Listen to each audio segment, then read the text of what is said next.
Saudara-saudari yang terkasih dalam Kristus, sebagai orang muda Katolik, kita dipanggil untuk menjadi murid Kristus yang sejati.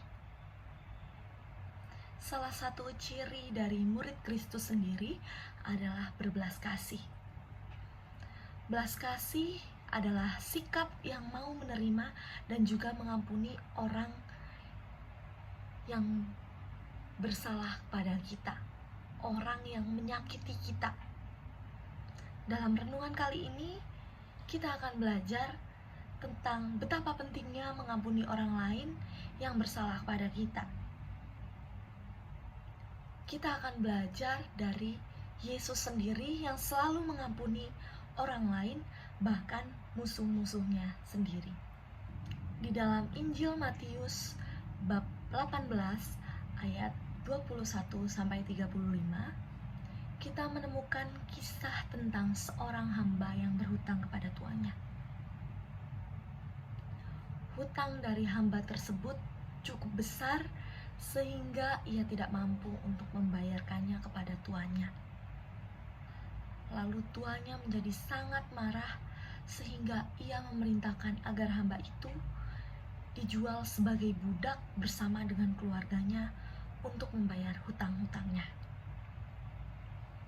Hamba itu pun memohon belas kasihan kepada tuannya dan ia berjanji bahwa ia akan membayar hutangnya jika tuannya memberikannya waktu.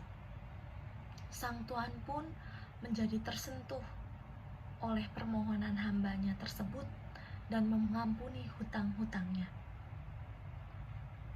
Lalu ketika hamba itu keluar dari rumah tuannya, ia bertemu dengan seorang sesama hamba yang lain yang berhutang kepadanya sejumlah uang yang cukup kecil jumlahnya. Hamba itu pun menangkap sesama hambanya itu dan menyuruhnya untuk membayar hutangnya secara paksa. Sang sesama hamba itu pun memohon belas kasihan kepada hamba yang pertama. Ia berjanji bahwa ia akan membayar hutangnya jika hamba pertama memberinya waktu. Namun, hamba pertama itu menolak permohonan sesama hambanya itu.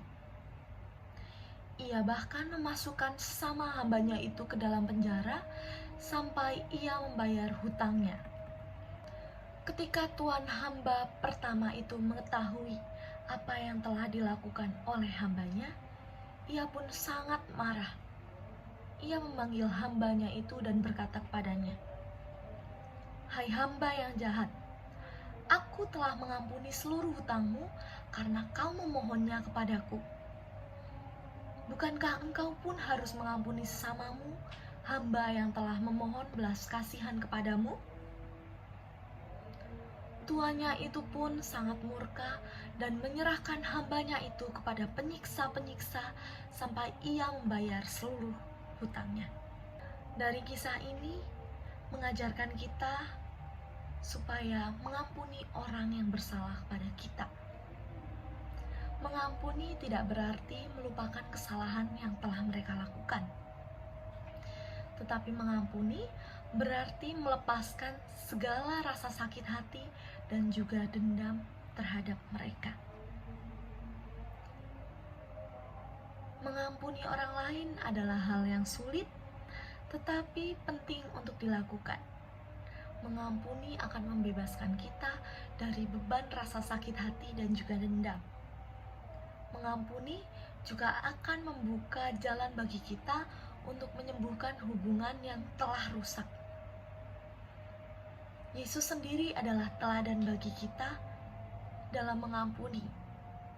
Ia selalu mengampuni orang lain, bahkan musuh-musuhnya.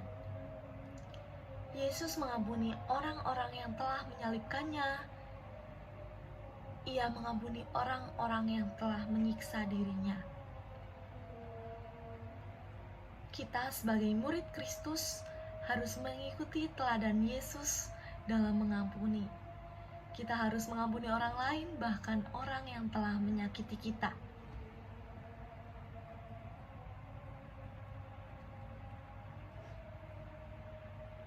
sangat sulit memang untuk mengampuni orang lain. Tetapi di dalam kehidupan kita sehari-hari, kita bisa melakukan berbagai cara untuk mengampuni orang lain. Salah satunya adalah dengan mendoakan diri kita untuk memohon kekuatan agar bisa mengampuni orang lain. Semoga kita semua dapat menjadi murid Kristus yang sejati, yang selalu mengampuni orang lain.